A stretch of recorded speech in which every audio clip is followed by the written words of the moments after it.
Good evening and welcome to the MLA Sheep Productivity and Profitability webinar series.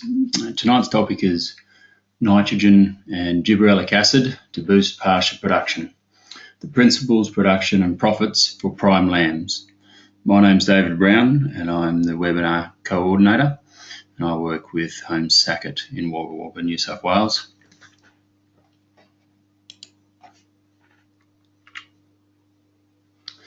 For those who are new to the webinars, this control panel will be on the right-hand side of your screen. Just use that red toggle button there to collapse the control panel so you can view the whole screen. We can't hear you, but hopefully you can hear us. The questions box there is for you to put your questions and comments into as the webinar progresses. You're welcome to put them in at any time, and the webinar presenters and panelists have kindly agreed to stay around for as long as we need this evening to answer all the questions about tonight's topic. The presenters this evening is Basil Doonan of Macquarie Franklin, based in Devonport in Tasmania. Basil's had 25 years of experience working in the grazing industries and has a degree in agricultural economics and agricultural science.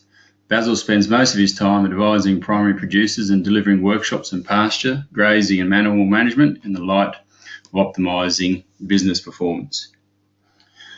Also tonight, we're very lucky to have on board Jason Lynch of Macquarie Franklin also. Jason is a senior consulting agronomist with Macquarie Franklin, and he has over 20 years of experience in pastures and grazing systems agronomy. Now, Jason is a very sound technical agronomist, and he'll be joining us at the end of the webinar to support Basil and answer any questions that we may need around the application, use of gibberellic acid and nitrogen, and basically deepen the scope of the discussion period after the webinar. Now, I'm going to run a quick poll this evening, just looking at whether or not, or just how many of the participants this evening are using nitrogen gibberellic acid as part of their pasture production program. So you'll have a poll there in front of you, and is nitrogen gibberellic acid part of your current pasture production plan?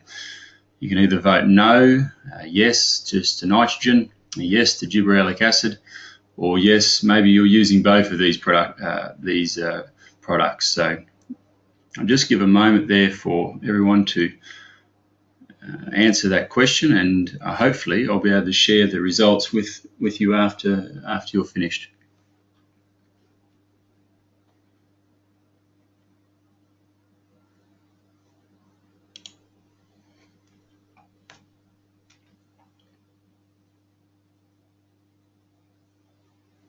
I'd like to make a reminder to everyone that these webinars are continuing through to the end of this financial year. So keep an eye on your emails and your text messages for any upcoming information about future webinars.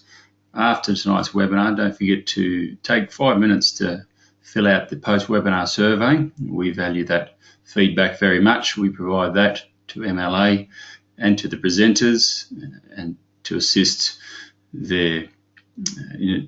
them develop programs in the future that better suit the needs of their constituents.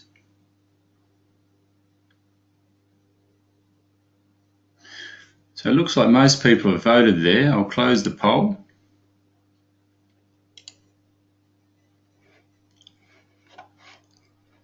And see if we can share that with the audience. There we go. So it seems as though the majority of the audience don't actually use either of these products.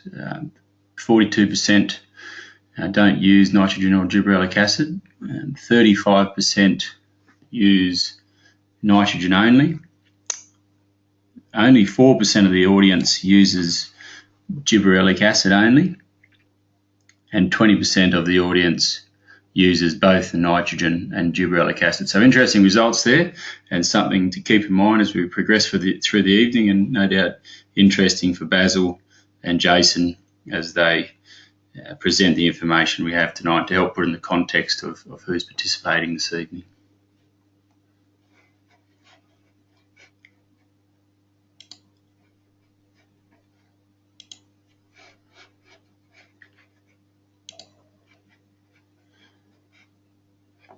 So with that, I'd like to introduce Basil to the webinar.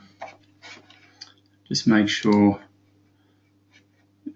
Basil is can hear us there. Are you online, Basil? Yep. Thank you. Now you're live now, and if you want to share your screen, and we'll be able to kick off. Thank you. Okay, so yeah, according to my computer, I am sharing my screen. Can you see it? Yeah, we can share your screen. Yep, we can see it, and you're up and running. Good to go. Okay, thanks very much, David. So just in terms of what I'll cover tonight, I've got a bit of an agenda there. I'll cover all of this stuff. It may not be in this order, but basically I've been asked to cover what are gib acid and nitrogen and what do they do, the expected dry matter production responses and how best to use it, managing any withholding periods, and I guess more specifically avoiding nitrate poisoning, the practical application of nitrogen and gibberellic acid, any impacts on clover, environmental and seasonal considerations, the likely returns and the competing alternatives. So I guess what I'm going to try and do is provide some rules of thumb around when you should use either or both, the sorts of responses you can expect, what it might cost, and it's all grounded in science, but when it comes to using these products, what I see in the field is a reasonably random approach. I'd say that they're both, to some extent, management multipliers. So, you know, if you're not already managing pastures well, the responses to both nitrogen and gibberellic acid are going to be compromised from the start. So what are they and what do they do? Well, basically, nitrogen's an essential plant building block. Plants use nitrogen to build protein. They're like a steroid for plants. So just like with a human being, if you pump them full of steroids, at least in the short term, they'll perform better. But similarly with plants, there's no use putting nitrogen on plants that are dead or dormant. So it's a growth multiplier, but we've got to have good growing conditions as the underlying precursor to that. It basically increases the rate of dry matter accumulation by increasing leaf size. So it doesn't speed up leaf emergence. And so when we apply either gibberellic acid or nitrogen, we really shouldn't be seeing our grazing rotation speed up. If that's occurring, we probably have to question whether we needed the nitrogen in the first place. Gibberellic acid's just a naturally occurring plant hormone. I think it came off patent in the horticultural industry 15 years ago.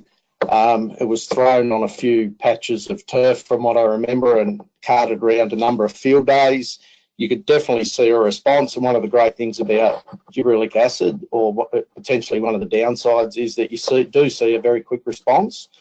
And because we're such visual people, we presume we're getting that as an ongoing response, but it's not always the case, and we need to be careful with that.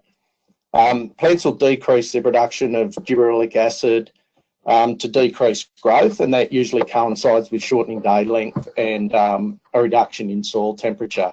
So if we apply gibberellic acid, we just restart plant growth, and it increases dry matter accumulation by increasing cell size, and that results in increase in leaf size as well, so no speeding up of leaf emergence. Just by way of demonstration there's two ryegrass tillers on your screen. The one on the left hasn't had any nitrogen applied, the one on the right has.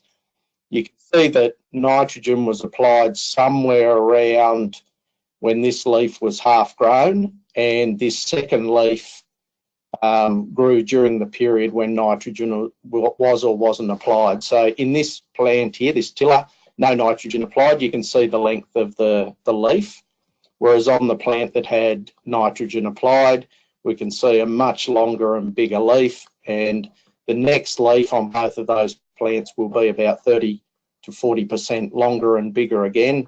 So you can see how the response to nitrogen, and for that matter gibberellic acid, comes about. So again, both those tillers were at the same leaf stage when the nitrogen was applied to the plants on the right hand side. No speeding up of leaf emergence rate, but certainly an increase in leaf size. So how do they work in the practical application? Well, nitrogen works best at soil temperatures above 5 degrees. Soil moisture shouldn't be limiting. So if you think your plants are going to respond to water, I'd be cautious about applying nitrogen, because if plants are entering or emerging from dormancy, they're growing over that period of time at about 50% of the rate they would if water wasn't limiting. And at the same time, any application of nitrogen will also have a reduction of 50% in its response rate. So what that means is the dry matter that's produced from that nitrogen application is potentially twice as expensive as what it could be. Ironically, a lot of nitrogen is applied to overcome the limitation in dry matter production associated with water-stressed plants. Waterlogging is also an issue. So, particularly from now on, certainly in Tasmania, we're looking at extended periods of waterlogging. So, weeks at a time, months at a time. Where we've got water limiting, certainly we've got completely compromised plant growth, and nitrogen won't help in that situation. In terms of gibberellic acid, it works best when soil temperatures are declining. When soil temperature is heading below 5 degrees centigrade, and that's measured at 11 o'clock in the day at 10 centimetres, and we're looking at soil temperatures being below 5 degrees for 30 days. Again, we don't want soil moisture to be limiting or to compromise the response. And each application lasts for about 30 days. So if you're on 60-day plus grazing rotation or rest periods, you need to consider multiple applications to keep that plant growing under those conditions. To optimise the response, we suggest you graze at the correct leaf stage or correct physiological state. When soil temperature is increasing, you can forget gibberellic acid. So once we see soil temperatures turn around in late winter, early spring, and the soil's going to get warmer, plant starts to produce its own gibberellic acid, and the application of nitrogen will far outseed the response of gibberellic acid at that time. With reasonable soil fertility, it won't deplete soil nitrogen. So when it first came on the market, and certainly I still get queries about if we kickstart the plant during winter, does it use up all the available nitrogen? Well, the amount of available nitrogen there is a function of mineralisation, which is going to speed up as it warms up. So it's not going to generally deplete soils of nitrogen. What might happen is we kickstart the plant and nitrogen becomes a limitation, and so we'll need to provide some nitrogen to optimise the response to the gibberellic acid. So again, yeah, it often works best with an application of nitrogen. It's applied as a foliar spray, so it needs a certain amount of leaf area, which is, that they say 1,200 kilograms of dry matter per hectare should be considered a minimum. And certainly some grass species respond a lot better than others. So generally, the more winter active the grass species, the better they respond to applications of gibberellic acid. So Phalaris is highly responsive, then ryegrass and last cocksfoot. The label also recommends that a ground rig is used for application, and it's applied to 100 litres per hectare with a non-ionic wetting agent, and the wetting agent is used just to improve the leaf contact and foliar uptake. Just to illustrate water as a limitation, obviously that's a pivot track, and to the left of that is an area of compromised pasture growth. and then an area where water's not limiting. So this sprinkler nozzle was blocked for 5 days only, and then it was rectified. So those plants went into dormancy. 5 days later, when the nozzle was fixed, they broke dormancy. And then for the next 25 days, when the plants on either side of that were ready for grazing, it tried to break. Basil, can I just interrupt you there for a second? Yep. Apologise. Yep. Your slides are changing very slowly at our end, and I think we may have missed the slide only just changed. Could you just go back and describe those pictures again, please? Yep, so the picture's there now with you? Yeah. You started describing them and we were still on the last slide for quite a long time. First time ever Tasmania's been in front. So, yeah, what I was saying is just between the pivot mark there and that area of better pasture growth there to the left, you can see where there was a blocked nozzle. That pasture there became moisture stressed and entered dormancy. 5 days later, it broke dormancy, but for the next 25 days, it only grew at half the rate that the pasture that had non-limiting water grew at. So it's critical that if water's a limitation, that we understand that our response to nitrogen will be about half what we might expect if water wasn't limiting. So, I mean, a lot of people at the moment will be considering whether the autumn break has happened, whether we need follow-up rain, what are the pastures doing. So generally we wait till we get the second good rain and we know that there's at least a month's worth of uninhibited pasture growth in front of us. That next slide up, David. Not yet, Basil, not yet. Yes, it is now. Okay, so this is just a diagram of basically February to October along the bottom axis there and dry matter growth up the left-hand side.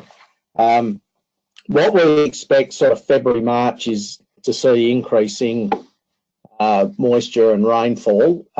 We have very good soil temperatures at that time, so our response to nitrogen applications is very high, and it's probably as good as it's going to get between March and September when we break even. So the green line there is pasture growth and the red line is animal demand.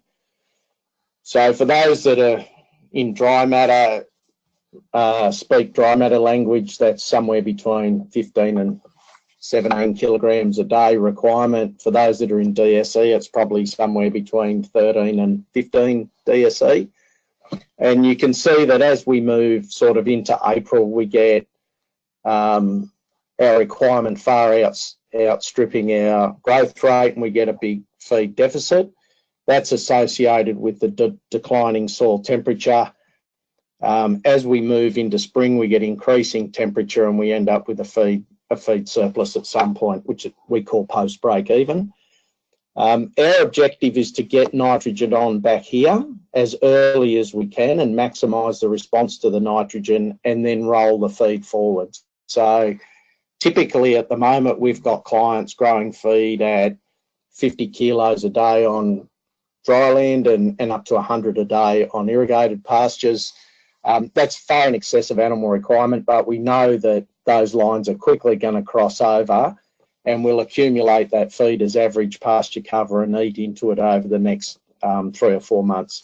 At any stage, if we have too much feed, it's very simple to speed up the rotation and grab it and probably end up with just additional condition on animals. So I've had a few, because it's been such an aggressive autumn break this year, I've had quite a few clients saying, should I be applying nitrogen? My answer to that is, how often do you eat all the feed between now and spring? And it's pretty much never, so we're running with nitrogen applications. So in through here, June, July, and potentially early August, I see a lot of nitrogen going on, generally because that's when average cover is at its lowest. Look, to be honest, that's when most people wake up and recognise that they've got no feed. Applying nitrogen here usually ends up adding to the spring surplus, and so it's too late. You got the next slide, David? Not yet, Basil. I think you might need to roll out that broadband. Here we go. We got it now. It looks to me like we've got broadband. It might be you that needs to roll it out. So just here again, we've got the blue line, which is pasture growth, as we might expect it. The red line's animal requirement, both in kilograms of dry matter per hectare per day. And then we've got pasture growth with nitrogen, gibberellic acid. So by applying it early here, we get a much stronger response, and we're able to roll it forward. And you can see that just by applying 1 kilogram per hectare per day in the grazing rotation. So if we were on a 40-day rotation back here, we would apply 40 kilograms, and that's applied to 30% of the farm, given that, you know, the whole of the farm's not often suited to the application of nitrogen or gibberellic acid. We literally reduce the feed deficit there by about 60%. So an incredibly powerful tool to be able to fill that winter feed gap. So I've got the next slide up. It's just an illustration of ground cover at 1,200 kilograms of dry matter. So just to give you an idea of what you're looking for, but it's basically around 50% ground cover when you look directly down. And that's what's required as a minimum for the gibberellic acid applied as a foliar spray. Similarly, if you're applying nitrogen as a foliar spray, that's what you'd be after as well. Is that there, David? It is now, Basil. All good. So now I've just moved on to expected responses now. So there's a massive variation in the responses that I often get described to me from both nitrogen and gibberellic acid. The response generally is a function of how limiting those or either of those things are. I generally work on a 10-to-1 response. I've seen much higher responses. It's often when we don't need the feed. So in spring, we can get 15, 20, 25 to 1. But a lot of that comes as stem and at the expense of energy. So just for budgeting purposes, I tend to work on 10 to 1. When I measure in the field, it's a remarkably consistent, but it is prejudiced by the right grazing rotation or the right rest period. So I work on 10 to 1 responses for gibberellic acid and nitrogen, and then if there's a scenario that exists that suggests that we might need a combination of the two, again, I'll work on a 10 to 1 response, but understanding that if I were to apply either of those in isolation of the other, I would get a much lower response. If I assume our prices here, which is around $550 a tonne, for $550 a tonne for urea, about $50 a tonne to spread it, that gives me pasture dry matter at about 13 cents a kilogram. I'm loath to say whether that's expensive or cheap, but I think it then depends on what you do with it, which we'll talk a little bit about that later. What do you do with that additional dry matter? Well, I think going into winter, there's no real issue with that. But fundamentally, you have to be looking at a feed budget that predicts where your average pasture cover is going to be 30 to 60 days out. And you also need to know the magnitude of that feed deficit, because even though nitrogen or gibberellic acid will help reduce it, you may need to bring other supplements in or a destock policy in conjunction with it to optimise the response. There's a reasonable amount of risk or unknown about what conditions are going to prevail, and so the most economic outcome for the feed is often complex to model. But in my experience, having done hundreds and hundreds of scenarios around applying it, these are the orders I would put them in. The first one is, if you can use that feed to finish animals more quickly, there's a very good return in most cases. If you're able to use it to lift your midwinter stocking rate to then have a higher stocking rate coming into spring when a lot of very cheap feed occurs, then there's a very high return associated with that. If you can use it to increase body condition and take that off later, then there's a pretty good return. And just as an example, body condition comes off at about 80% of the efficiency that it goes on with. So if our feed's going into those animals at 13 cents a kilo, then we're pulling it back off at about 16 cents a kilo. So it's still quite an effective and efficient means of transferring feed. A lot of people do apply it to feed more and just feel better about that. I often think that's a reasonably poor return. If we apply it and we end up conserving that as hay or silage, then there's generally no return. And if you waste it, there's a massive loss. That's generally associated with the cost of the nitrogen or gibberellic acid, cost of applying it, and also we generally end up with compromised feed quality for 30 to 45 days, which again has a big impact on animal production. In terms of withholding periods and nitrate poisoning, or how long it takes the plant to convert nitrate into protein, there's basically two methods, and I'd say the majority of the research is done in terms of a time delay in days. So that's one method. The other one is around plant physiology or leaf stage.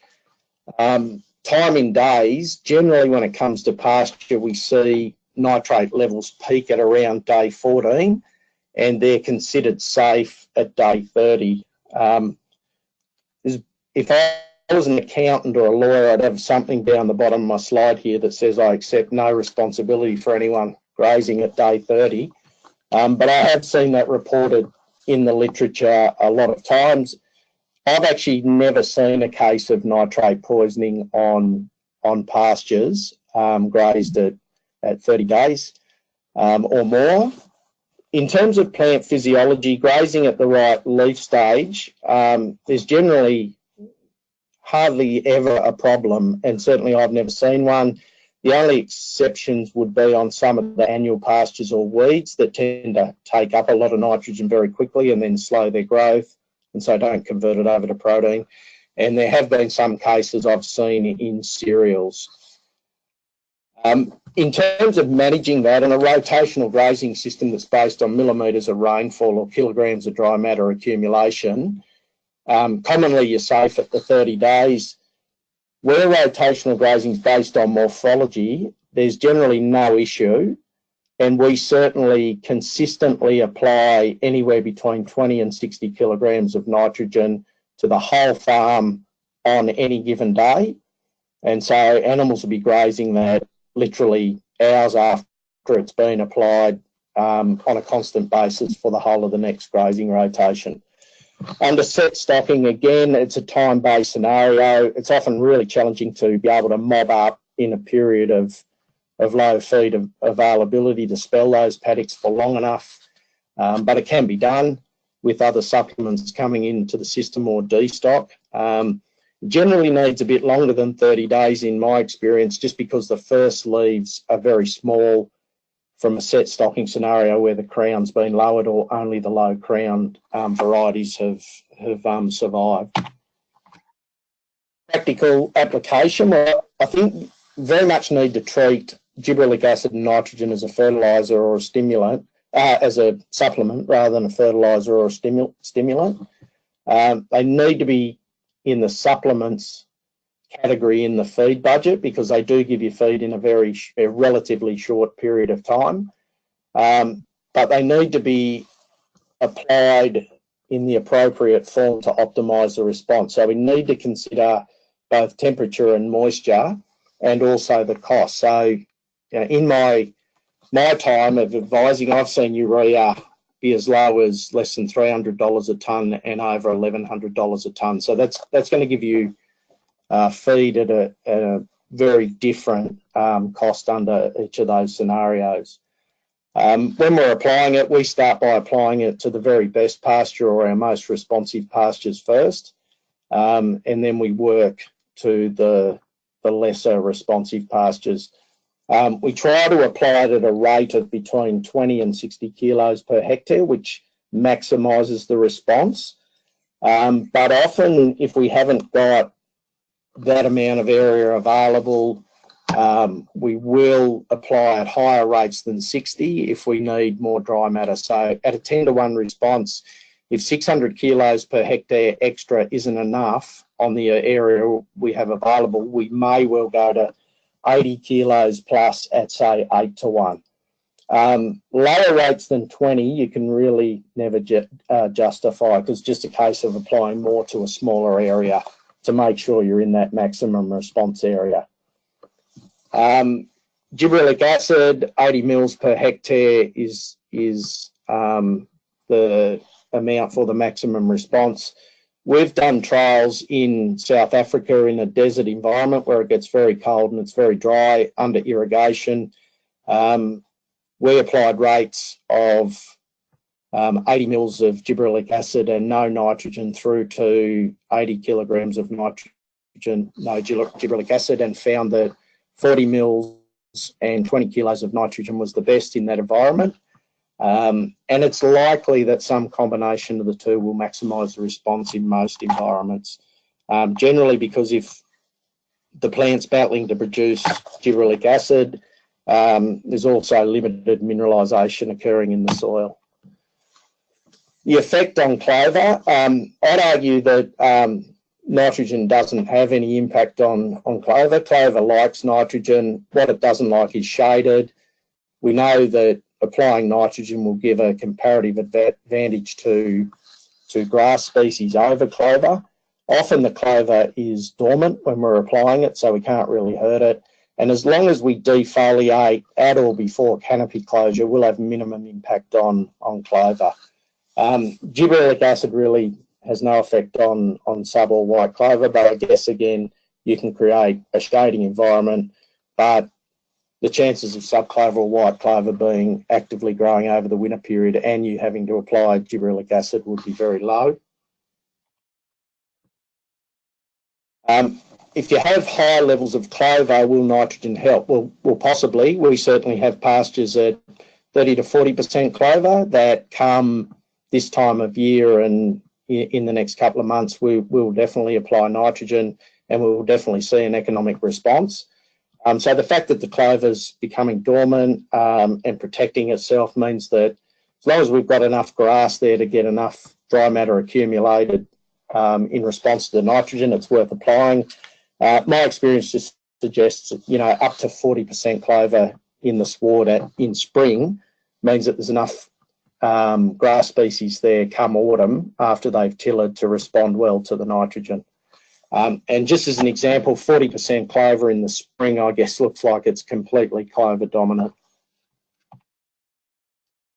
Environmental or seasonal considerations. I mean, I think the major one is runoff. So if there's any chance of runoff or you've got runoff, then it's going to be a massive waste of applied nitrogen. Unlikely to really create any real environmental concerns given the amount of water that would be moving, but just very limited economic response. Point sources are an issue, so we try to avoid rivers and drains and tree lines. A lot of the native trees don't appreciate much nitrogen and you can kill them. Soil acidification is one that comes up regularly. Is if I apply 200 or 300 kilograms of elemental nitrogen a year, am I going to poison my soils or make them completely acid? Well, no, that's not going to happen. A very small amount of lime will rectify acidification, and certainly rainfall has a much bigger impact on soil acidification than the amount of applied nitrogen. Seasonal issues, well, again, we've got to consider the moisture, prevailing moisture content of the soil, present temperatures and likely temperatures over the next 30 to 60 days, the predominant species and whether they're likely to respond, and the grazing system. So it's often a lot easier to get a response under a rotational system or where you can create a significant rest period that coincides with stage 3 of growth. Likely returns. Well, I guess this is my rough as guts approach, but I have to make a few assumptions. The first being that I can buy urea for $550 a tonne. which I'm sure most of you can, and I can get it applied for about $50 a tonne. There's 460 kilos of elemental N in a tonne of urea, so that's $1.30 a kilogram of elemental nitrogen applied to the pasture. If I assume a 10-to-1 response, that's 13 cents a kilogram of dry matter. And then if I were to say that I'd love my lambs to do 250 grams per day, they've got 10 kilos of live weight to gain, so it's going to take 25 days. Now, the only issue with the 25 days is that the nitrogen dry matter isn't going to show up for 30 to 60 days. So 30 to 60 days plus 25 days is a critical consideration from a systems point of view in terms of whether you ought to have lambs still kicking around in 85 odd days time. And so most of you will have your own day and dates that they've got to be out the gate, but it is a consideration. So I'd say that we need a kilogram of dry matter roughly to maintain those lambs each day. And if we feed them another kilogram of dry matter, they'll gain 250 grams. And so they can eat 2 kilograms of dry matter a day if they're a 30 kilo lamb. So it's going to take 4 days to put on a kilo of live weight or 8 kilograms of dry matter. A kilogram of live weight is $3 roughly, maybe a bit more, and 8 kilograms of nitrogen grown dry matter at 13 cents is $1.20. So I end up with a margin over feed cost of $1.80. So what does that mean? Well, that I've got $1.80 left after I feed them the nitrogen food. Is it a good number? Well, there's still other costs there around labour and that. So if you've done your cost of reduction with the MLA calculator, then you'll know what other costs you might want to take off that to see what sort of margin you've got. But in my experience, if that margin over feed cost is more than 50% of your marginal revenue, which is your red meat price, it's worth being involved in.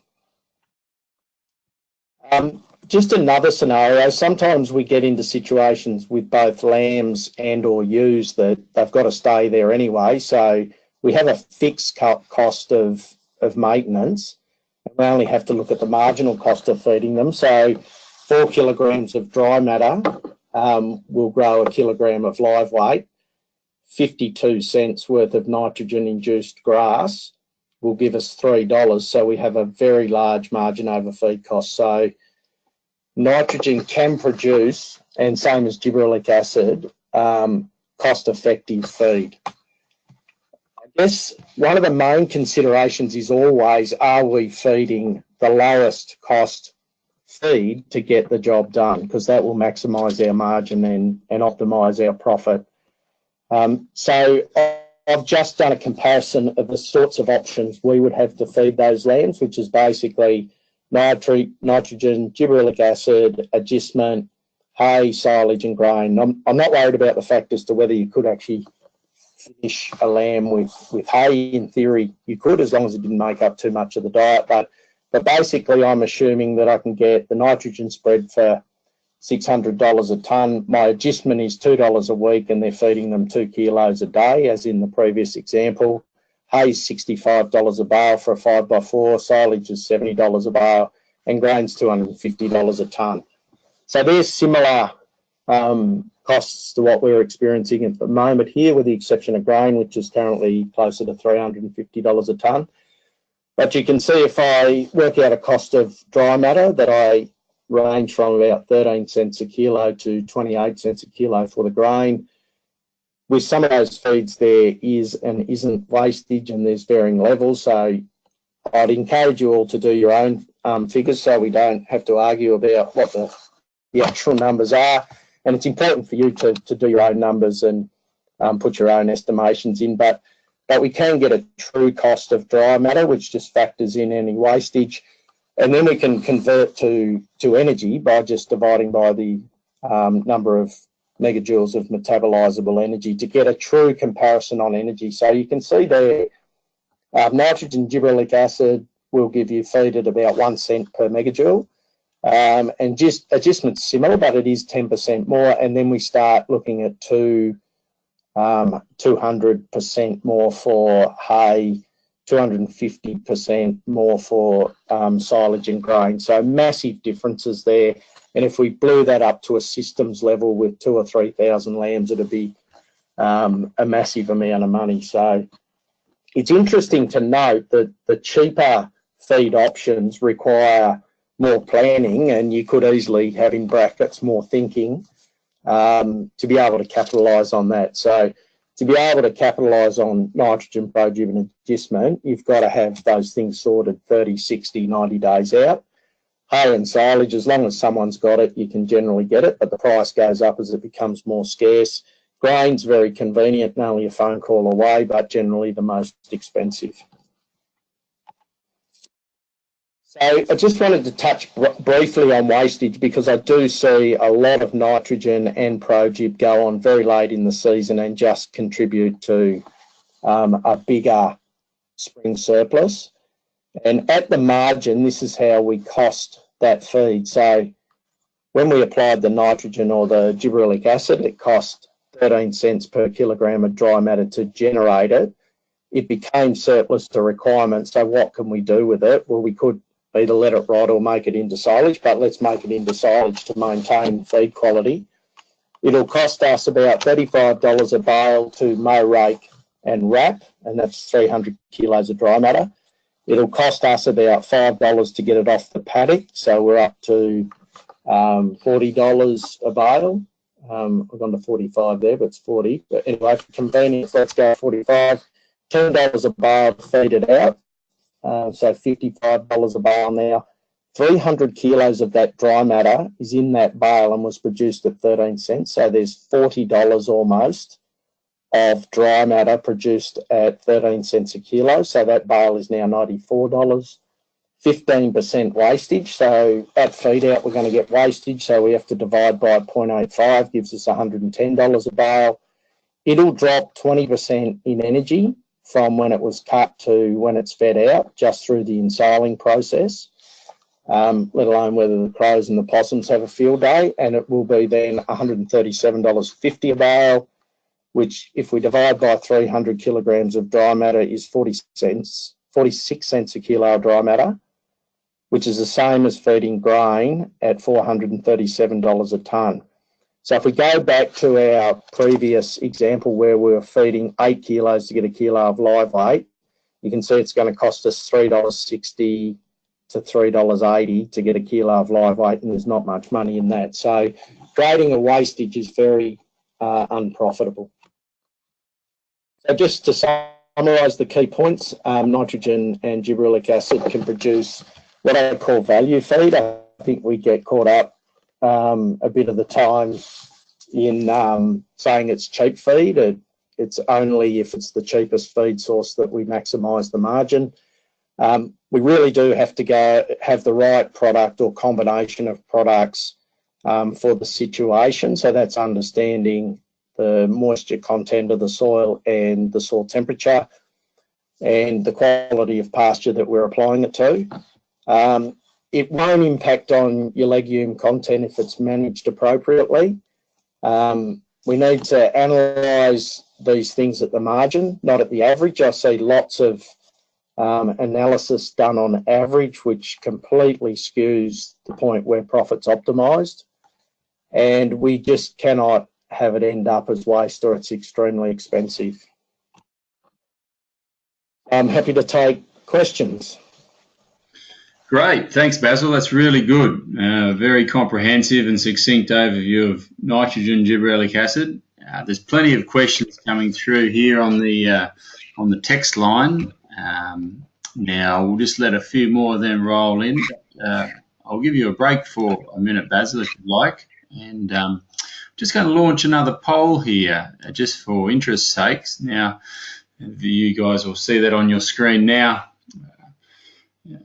What we're interested in is to see whether, if these topics were available via a podcast, would you listen to them or would you make use of them? Now, a podcast is pretty much an audio version or an audio book. Obviously they'd be short, sharp and punchy and deliver the similar information which you're receiving via webinars now, but obviously without the graphical, without the visual support provided by the PowerPoint and the pictures and the text. So it would hard to be as detailed as we are in the webinars, but there's no doubt that some information could be extended by podcast. Now, this is not this is not a guaranteed initiative. This is not any guarantee that this will happen. This is purely canvassing the interest of the audience to see whether something like this could be a possibility. Now, I know there are some organisations and probably commercial and industry already doing this, and but we're not aware of any livestock orientated podcasts, with similar topics and presenters as what we have during these webinars. So a few people there still voting. Now, a few of you may wish to be getting off to bed. Appreciate you attending the webinar, and we look forward to seeing you at future webinars. If those who are interested in listening in on the quick Q&A session, we've got both Basil Doonan and Jason Lynch of Macquarie Franklin available tonight to answer everyone's questions, and I'm really looking forward to hearing from Jason as well, as he'll add a lot of technical depth to the subject area. And it's not often we get people like this online. I encourage everyone to take advantage of that and start banging in those questions. And I like to reiterate that if you do put questions down, try and make sure they make sense, because I need to interpret them, and if they don't make sense, then I'm inclined to move on to a question that does make sense. So please take note of that. So most people voted there. Just a few more. If you haven't voted, just quickly bang down what your best bet vote is, and we'll close that off, and we'll be able to get on with the question time. If you are leaving, and don't forget to take a moment to contribute to the post-webinar survey. We appreciate your input there always, especially the written comments. They give us the most direction. So we're going to close that survey off now, and I'll share it with everyone just for interest's sake. Seems as though a majority of the audience would actually like to use the podcast option. We've had a few people comment on this prior to this evening and whether we're doing podcasts. It's very interesting. 24% probably wouldn't, and I can see, it won't suit everyone. And then there's 21% that don't know. I suspect that'd be a case of trial and error for those people, and if it suits them, that they might want to keep on doing it. But if it doesn't suit them, well, there's other options to obtain the similar information. So thank you very much for participating in that, and let's get back to the webinar. So, Basil, how are you faring there? You ready to go? Yep, I'm all good. Yeah, thank you for that, Basil. Really good, really good presentation, and there's some good questions coming through here, so let's get stuck into them. Okay. First question, Basil, was from a lady called Barbara, and she would like to know the effect of, I suspect, nitrogen on kikuyu after heavy rains. Are you familiar with any work with nitrogen on kikuyu? Yep, so we apply significant amounts of kikuyu on a lot of our clients' farm in northern New South Wales, and a lot in the Titicaca in South Africa. So I'm not sure about the heavy rain issue, but kikuyu does require significant amounts of nitrogen to improve its quality. So we would generally be applying 1.5 to 2 kilograms of nitrogen to kikuyu per day in the grazing rotation, as opposed to ryegrass, where we're often around 1 kilo of nitrogen per hectare per day in the grazing rotation. With heavy rain, any form of stress, if that's what it relates to, will elevate nitrate again. But again, kikuyu is a 4.5 leaf plant. You can graze it down to 2 leaves, but if you suspect it's been stressed, right, with moisture stress, waterlogging stress, cold temperature stress, then I would push more towards 3 and 4 leaves rather than come down on very quick rotations, which will elevate the nitrate level in the plant. Great answer. Thank you for that, Basil. Question here now. This is a bit of an antagonising question, but no doubt you'll be able to handle it well, Basil. Graham asks, where is the scientific evidence for the statement soil temperature must be going below 5 degrees for 30 days? There is excellent responses in northern coastal New South Wales and Western Victoria where soil temps are well above 5 degrees. Yeah, so I probably should have qualified that. I think I might have, but if I didn't, I should qualify that by saying I'm comparing the response to nitrogen with gibberellic acid. So the response to gibberellic acid will exceed nitrogen on declining soil temperatures for periods of over 30 days. No questions, no queries. We've done significant numbers of trials in South Africa in those desert environments that suggest that. So under those conditions, it will exceed nitrogen, but I'm not saying that you won't get a response to it in other conditions. Yeah, great. Right, thank you, Basil. Just a note for those asking questions, because we are talking about 2 different products this evening, nitrogen and gibberellic acid. If you are asking a question specific to one of them, just make sure you make us aware of what product you're talking about, so we can be clear on the answer. Another question here, a question that's just asking for a bit more qualification around some of your comments, Basil, from Sandy. Can you elaborate on the point, forget gibberellic acid when soil temp is increasing? In New Zealand, dairy farmers use it over the summer months with good responses. If you are short on feed, it is still the cheapest option to give you a tonne of dry matter. I'd strongly debate that. I think there's a lot of stuff that goes on in practice that's not grounded to any large extent in the science. So I would definitely say, if we're comparing the two, which I think we need to, unless gibberellic acid's incredibly cheap and nitrogen's incredibly expensive in New Zealand, I'd have no evidence to support that. So again, not saying you can't get a response. I'd be very sceptical about whether it's one that exceeds nitrogen. Yeah, right. Okay, so, Basil, thank you for that. Thank you for the question, Sandy. Good question. Question here from Ryan. How many kilograms per hectare of nitrogen should you be concerned about for nitrate poisoning? In a single application, again, it's probably more about the feed you grow and to the extent you dilute it down and convert it over to protein, more so than the absolute amount you apply. We don't tend to apply over 80 kilos in a single application, because what we're going to do is canopy out before we would have naturally. And so all we're doing is paying for the extra 20 kilos of nitrogen to get where we would have got to anyway at no cost. In terms of an annual application, and this, I'm not advocating this, in fact, this is ridiculous, but I've seen over 1,500 kilograms of elemental N go on pastures in a 12-month period and no nitrate poisoning. But I suspect a lot of wasted nitrogen. Yeah, good. Thank you, Basil.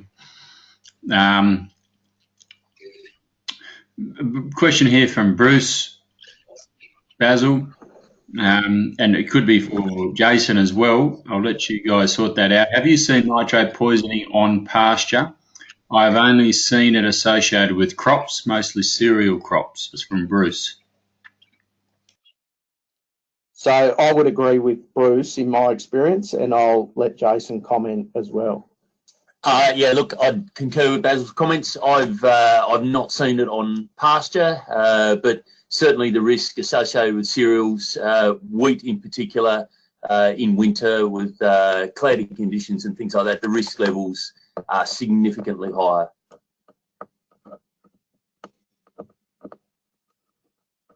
Yeah, spot on. Thank you. A pretty long question here, maybe with a few comments involved. So let's just, this is from Frank. It would appear that if you're reliant on rainfall at critical times, the risk profile is too great. I assume this is for nitrogen, Frank. Whereas if you have irrigation and have total control on your moisture inputs, the risk is much less. If you consider the rain events over the last year in our district, you would have had little chance of success and the results would have incurred a total loss on the exercise. For our operation, it's the management of stock numbers that is a key factor in controlling cost production and the profit outcome. That's from Frank. It might be worth a comment, Basil. 3 cheers for Frank. I reckon that's absolutely the point of going through the exercise and firstly working out whether it's your cheapest option and secondly calculating your own risk profile around it. I couldn't agree more about, you know, if you can't have some level of surety around the second rainfall and sort of 30 to 60 days of uninhibited growth to respond to the nitrogen, then yep, destock policies are very powerful and a similar tool in reverse. So that I might just chip in there with a question, if I might, Basil. Does that mean if I put the nitrogen on in maybe end of April or early May, in the interest of getting on the ground in preparation for late autumn or early winter rain, but I don't get that rain, and the soil temperatures drop low, and I only get the moisture through the coldest period? Is that nitrogen effect wasted, or is it maintained, and does it contribute to midwinter pasture growth, or is the nitrogen pulled through to the early spring? We did a trial at Elliot, which wasn't intended to look at that, but ended up it did because it didn't rain. And so the response was compromised, but it wasn't zero. And certainly in that instance, we about broke even.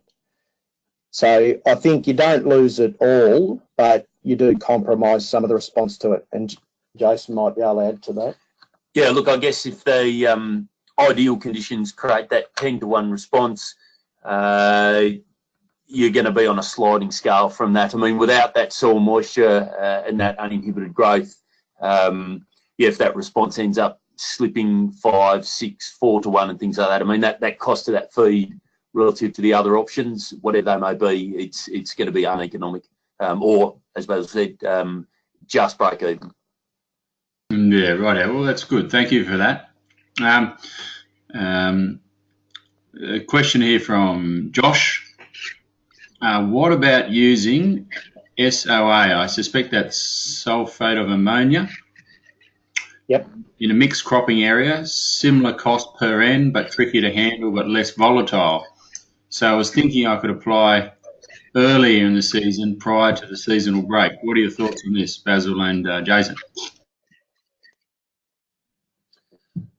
Look, I think if you're putting it on prior to rainfall, regardless of which nitrogen product you're going to use, if that pasture's not growing and then there's the risk factor of taking a punt on when it's going to rain, it's a real risk that response is going to be compromised, and you're farming in hope of when those particular conditions are going to occur that'll be useful. You need those pastures to be actively growing and going forward, 30, 60 days out, they don't want restricted growth. You'll pay a significant penalty if it does turn wrong. Oh, great. Thank you for that, Jason. Another question here from Neil Harris. Can you use sulfate of ammonia specifically? I'm What are your comments on whether you can use sulphate of ammonia? Yep, not a problem. Not a problem at all. Nitrogen's nitrogen, and so you get sulphur there too. So we have scenarios where we're looking at nitrogen in combination with phosphorus, potassium, and sulphur to help address our maintenance requirements and, in fact, capital requirements. So there's times when you can. I don't know if you ever get anything for free, but it's certainly some of those elements cross-subsidise the nitrogen and things like that. So yeah, we're always looking to get a little bit more bang out of the nitrogen by adding other nutrients at the same time. Generally, the response to whatever N is in there in terms of kilograms is fairly consistent. Yeah, right. Well, thank you, Basil. Basil, compliment here from Ross up in the northern part of the state. Really good presentation, guys. Is there any work on nitrogen and gibberellic acid on pastures on the northern tablelands, i.e. around Armidale, Gyra, Glen Innes? That's from Ross. Not that I'm aware of, but I suspect there probably would be, and I suspect it's an environment where both of them would be useful. And if you can think about them in terms of those rules of thumb around soil moisture and soil temperature, I think you could have a pretty good best bet crack at it. Yeah, for sure. Now, actually, I'm aware of a paper. Ross, I'm not sure, I might have sent you that paper already, or if I haven't, just let me know, and there's a paper specifically from Chiswick looking at nitrogen application to a few different pasture species, and it was very much dependent on pasture species for an effect up there. So let me know if you want to have a look at that, and I'll send it through. Question from William. William's down, he's in Tasmania. Does the same response for nitrogen gibberellic acid apply in cereals?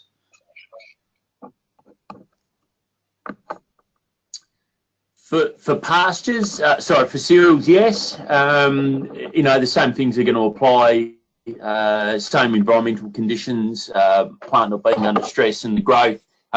Technically, by the label, you aren't allowed to put gibberellic acid onto cereals. It's one of those things. It's a bit of a grey area because one of the labels does state that they consider cereals to be a pasture species, but if you were to do it, you would expect stem elongation and a similar visual response and effect from that. Right, great, thank you. Question here from David. Any work done on the nutrition of the increased growth? Is there any effect on animal health and or performance? So most of the pasture testing we've done suggests that there's no significant difference. So we know that when we apply nitrogen, we will elevate crude protein. And so if that's in excess of animal requirements, some energy can be burnt up to get rid of that. But the other issue, I think, is if you flip that round and say, are those animals better off with or without that feed? Certainly in our situation, they're far better to have the additional feed than to not to. In the early days with gibberellic acid, there was a lot of debate as to whether there was any extra dry matter or whether it was just all water in bigger cells. I think we can conclusively say there's more dry matter production, and it's of a similar quality to what would have been there without the gibberellic acid. So it doesn't decrease it, that's for sure. And certainly with nitrogen, it's the same issue. It just elevates crude protein a bit, and that can be either a positive or a negative. Great, thanks, Basil. A question here from Chris. I suspect Chris might be in the north of New South Wales. He asked, does gibberellic acid work with subtropical grasses such as digit and panics? If so, what would be the best timing? I've got no idea, sorry. No, that's fine. That's fine. Question here from Barry. With freshly sown ryegrass pastures and starter fertiliser, assuming all other conditions are met, do I spray with gibberellic acid before the first grazing or post first grazing? Jason's big on reading labels. I'll hand over to him. So there's two commercial products, ProGib and Gala, and it's mentioned in there not to spray perennial pastures in their first year. So nitrogen, yes. Gibberellic acid, no. Perfect. Thanks, Jason. Is there a minimum soil temperature for the application of gibberellic acid? That's from Andrew.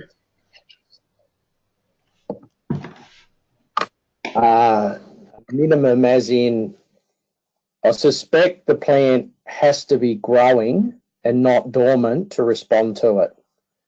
But I'm not sure. I don't think I've seen anything where it said, like, if it goes to -10, stop, or anything of that nature.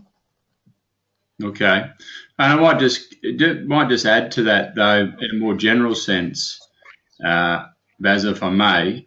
Am I picking up that nitrogen is good to apply earlier in the season, given sufficient soil moisture, because there is higher soil temperature, and then gibberellic acid might be better through the colder months? Is that something that I'm picking up?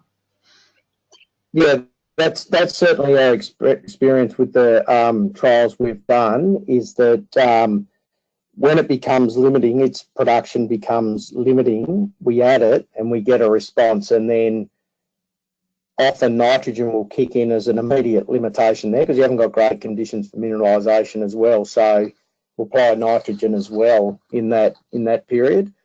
My preference is, early on, when you've got moisture and soil temperature to work with, that you optimise your response to nitrogen then, and try and roll that feed forward with a sort of ever-increasing shelf life as it gets cooler, and then you utilise gibberellic acid to keep it moving through that colder period. Great, righto, thank you. Question here from Rodney. Rodney asks, is there a withholding period when applying green urea, as it is a slow release nitrogen?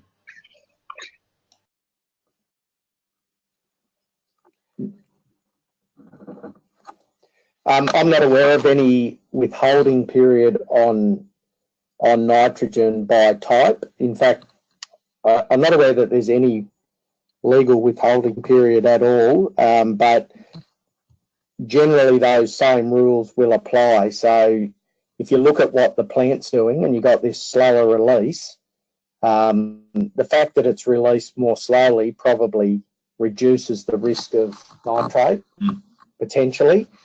But you still just want to give the plant time to utilise it and use it for growth. So if you stick by the rule of what the plant's doing, you're unlikely to get a nitrate issue, and certainly the type of urea probably has no real impact over and above that. Okay, thank you. Catherine and Melanie have asked whether they'll get the slides. Yes, we'll get the slides. Jim Fagona is still tidying up his slides from last week's presentation, and I'll grab these off Basil this evening, and I'll get them both to the audience tonight. So just keep an eye on your email and we'll get those to you. A good question here from Chris, for maybe this might be directed at Jason even. Can gibberellic acid be mixed with insecticides? Yeah, look, there's a range of agricultural chemicals that can be applied. I guess, for many of the products, and there's all the different trade names and actives that are out there, you've just got to be careful with, I guess, the exact product you're going in terms of adding it to the tank. Water volumes are critical, but yeah, no, there's a range of insecticides and herbicides that can be applied. Okay, no, great. Thank you, Jason. It's probably not free for all, though. No. There are some chemicals, that very common chemicals, herbicides, that don't agree with gibberellic acid. You do need to check with your agronomist. Yeah, right. Yeah. So it's possible, but the caveat is we need to check the technical detail with someone in the know. Yep. Question here from Paul. Is it usual practice to spread urea in the rain, and how much rain is needed to dissolve urea? No, not usual practice, I wouldn't think. Potentially ideal, but really you just need enough moisture either in the canopy or on the soil surface to dissolve it and pull it onto the soil surface. So it's not a huge amount at all.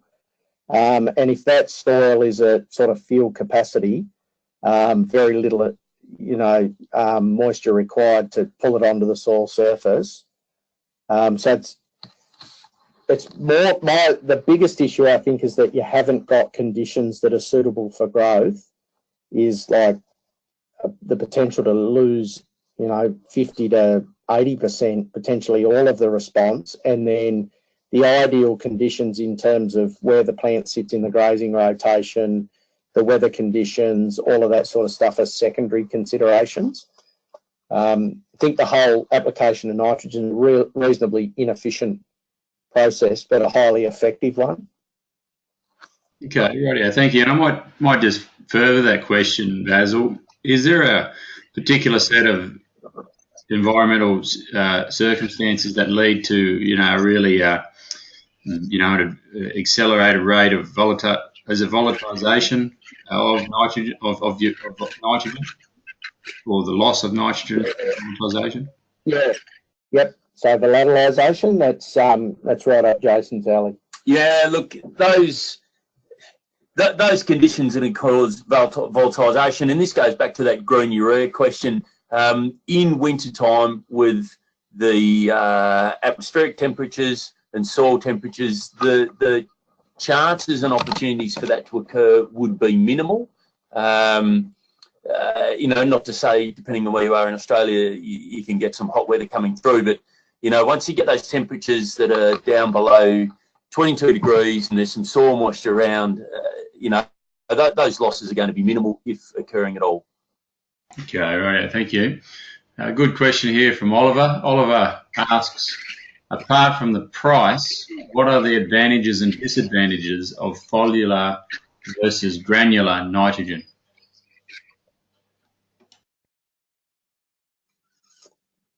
I guess I could say that there aren't any, because it all boils down to price, but maybe Jason can comment from a technical point of view. Yeah, look, it's going to come down to ease of application. So if you start using liquids, you're talking about some pretty specialised equipment. Cost, being the major driver. Spread is a ubiquitous piece of gear out there, whereas sprayers that are specifically designed for it with your nozzles and things like that, they're not often readily available. I guess if you're doing cropping with cereals, you might have that equipment around, but at the end of the day, it's going to be driven by price. The only additional comment I'd make is we've had several clients who've looked at boom spraying the atomizer spray, which makes the particles incredibly small, and then ground spread urea. Very different levels of applied nitrogen, like significantly less on the atomizer, but a higher cost of application. And all things considered, and it was only done in test strips and measured with a plate meter, there wasn't a lot of difference in the price per kilogram of dry matter. So again, I think it really does boil down to whatever's convenient for you and easiest to get done. Okay, well, thank you, Basil. That makes sense. Now, there's a comment here from Bryn. Thanks, Bryn. I believe Bryn's involved in pasture agronomy up probably the lower end of the central tablelands or the upper end of the southern tablelands. Forgive me if I'm not 100% correct there, Bryn, but he makes a comment, more a statement than a question. I've been using gibberellic acid since its label claim as project. In my experience, the economic response that is recorded in trials indicate that the critical soil temperature is 10 degrees rather than 5 degrees Celsius. In his experience, the combined response and dry matter production of gibberellic acid plus nitrogen is roughly 250% of either of them alone when the soil temperature falls below 10 degrees Celsius. So yeah, quick comment, Rim. Yeah, look, it would not surprise me in different environments that number changes. So in the colder climates that I'm working in, it's definitely 5. But I suspect in warmer climates, the number could change a bit. But I think the main thing is that you're going for the most limiting factor first. Okay, yeah, okay.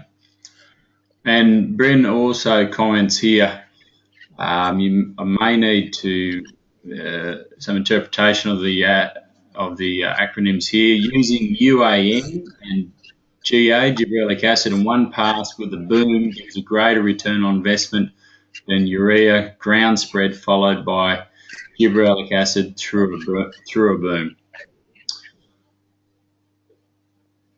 So I'm not familiar with the acronym UAN. Are you, Basil?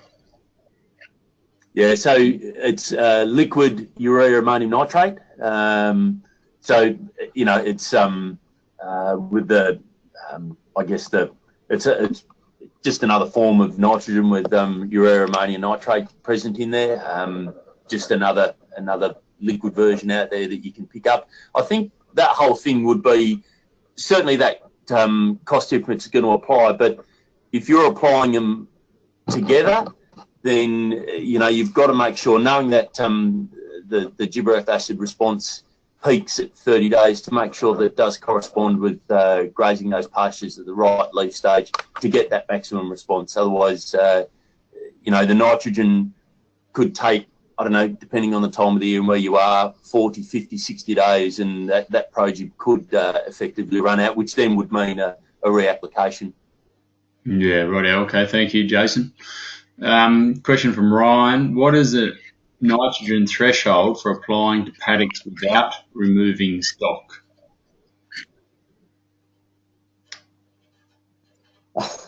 Might be a similar question to what we've had before, is it? No, I actually don't know if there is one. So it's probably under a set stocking scenario, what level you're comfortable at. Look, I've got clients that will apply up to 46 kilos per hectare, and it's probably early spring and more growthy without removing animals. But I'm just waiting for the day when something happens. I actually don't like doing it unless you're on a rotation that's coinciding with the appropriate physiological stage to graze the pasture. I'm confident then there's no issues, but under set stocking, I think there's a lot of variables over and above the set stocking that could bite you, but I'd hate to put a number on it. Okay, fair enough. If there's no data to support it, then that's all we can do, Basil. Thank you. Question here from Melanie. What would the best treatment to get the most response on a cereal crop that you want to graze and is only for grazing and filling a feed gap? It's from Melanie.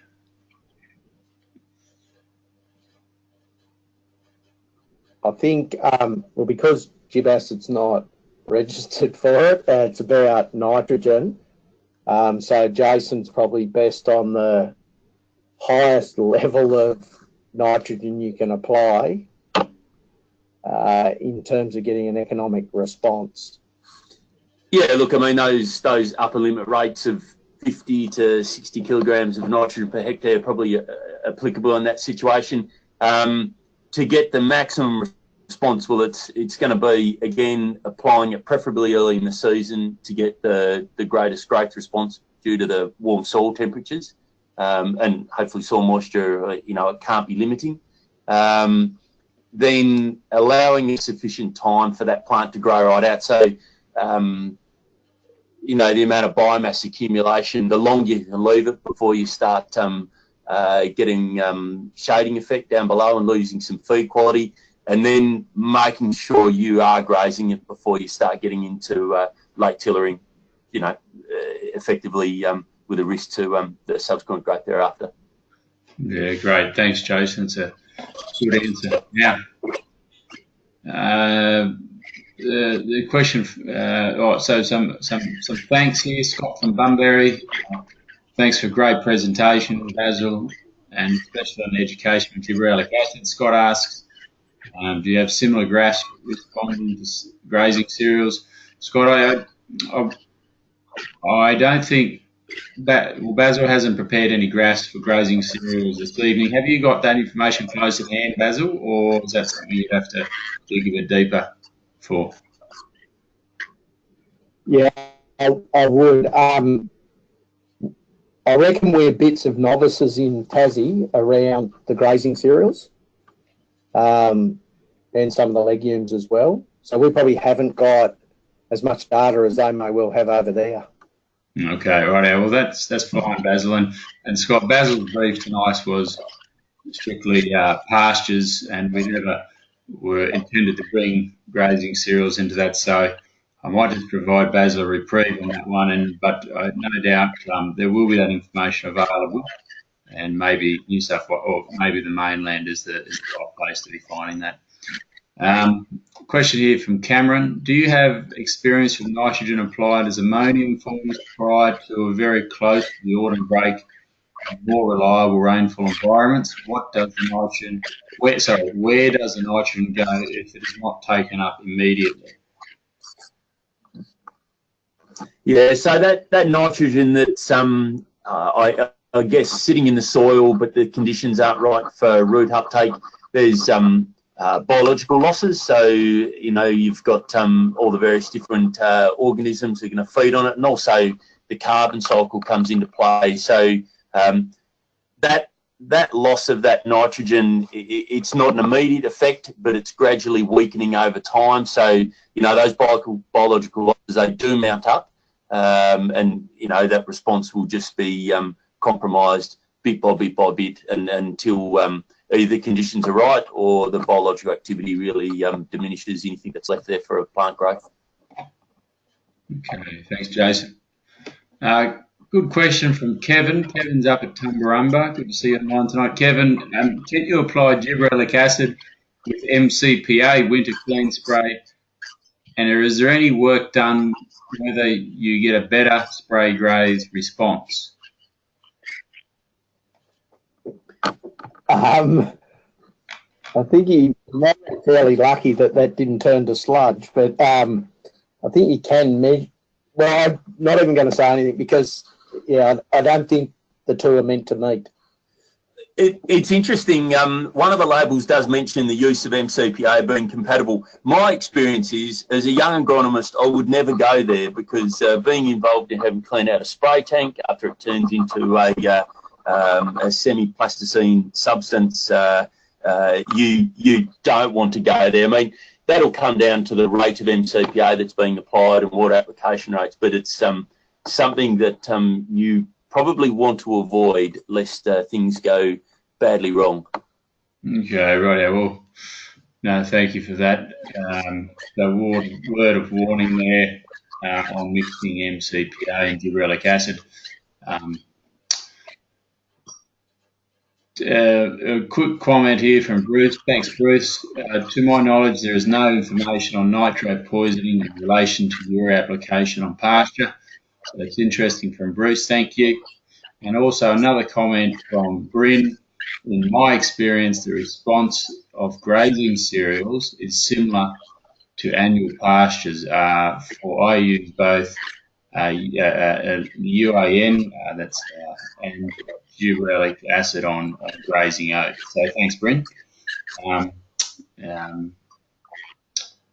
No worries. Well, guys, there's a few comments here coming in about a few people mixing gibberellic acid and MCPA, but all I think we can say there is just make sure you have a chat with your agronomist about it. There won't be any off-label comments or recommendations made here tonight, so just be careful. Just make sure you apply due caution if you're considering those sorts of activities. Yes, Melanie just asked a quick question there. Was there any mention of acidification of soil? Yes, there was mention. Basil, what was the comment on acidification in relation to nitrogen? Yeah, Jason will give you some harder numbers. Yeah, so look, whether it's nitrogen applied as fertiliser or even nitrogen being released from clover, there's going to be an acidification effect. The acidification's going to be a result of the soil texture, the organic matter content, but maybe as a general guide, which could be a little bit dangerous, 50 kilos of nitrogen in the form of urea nitrogen probably is going to need something like 100 kilograms of lime to neutralise it. But again, look, it's going to be on a sliding scale, whether you've got a sandy texture or a clay texture, lower or high organic carbon levels, that acidification effect is going to be vary on that. But you could roughly work on that. But just remember, I mean, regardless of whether it's nitrogen from fertiliser or clovers, you've still got an acidification effect that would need to be corrected. Yeah, great. Thanks, Jason. And just quickly with that, Jason, is gibberellic acid also in the same bucket, in the same bracket there? No. So gibberellic acid's going to only be foliar uptake. There's no impact on soil acidification there. Yeah, no dramas. Okay, so the questions seem to be dropping away there. Might be wrapping up for the night. Any other?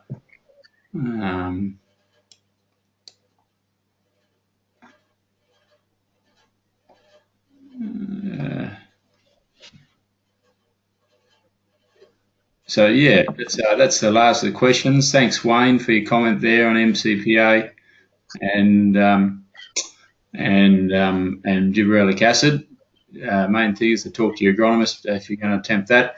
And yeah, thanks, Ollie. MLA's levies at work. So yeah, just a reminder that this is your MLA levies at work. So if you've got friends and family who are obviously contributing to a big pot of money, make sure they're aware of these webinars and get them on board if you think it'll be a benefit to them.